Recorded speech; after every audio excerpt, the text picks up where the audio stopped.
સુરત મહાનગરપાલિકા દ્વારા અડાજણ ખાતે જોગાણી નગર પાર્ટી પ્લોટ પર એસએચજી મેળા 2025નું આયોજન કરાયું હતું।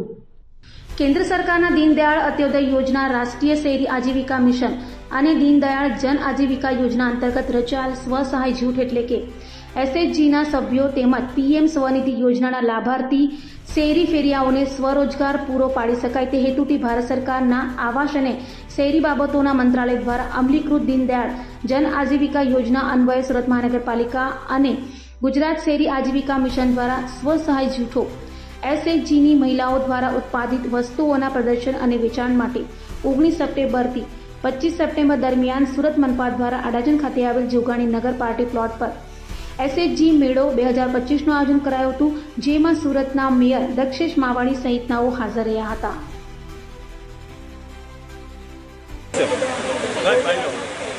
સુરત મહાનગરપાલિકા દર વર્ષે પરંપરાના ભાગરૂપે નવરાત્રી મેળાનું આયોજન કરતી હોય છે, પણ આ વર્ષે સોનામાં સુગંધ ગુજરાત આજીવિકા મિશન એટલે ગુજરાત સરકાર પણ આમાં જોડાઈ ગઈ છે।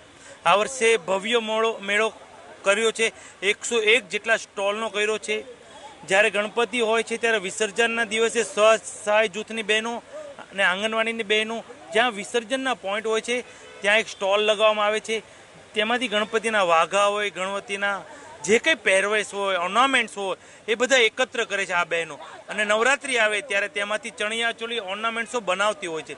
તે બનાવી અને આવા મેળાઓમાં સેલિંગ કરતી હોય છે। આ વખતે જોગાણીનગર હાઈએસ્ટમાં સુરતમાં ફૂટબોલ મળતો હોય છે અહીંયા, એટલે આપની ચેનલના માધ્યમથી હું તમામ સુરતીઓને એક અપીલ કરું છું કે આવા મેળાઓમાંથી ખરીદી કરશો તો આ મધ્યમ વર્ગની બહેનો, સ્વસહાય જૂથની બહેનો પોતે આત્મનિર્ભર બનવા અને પોતે આર્થિક રીતે મજબૂત બનવા પગભર થશે।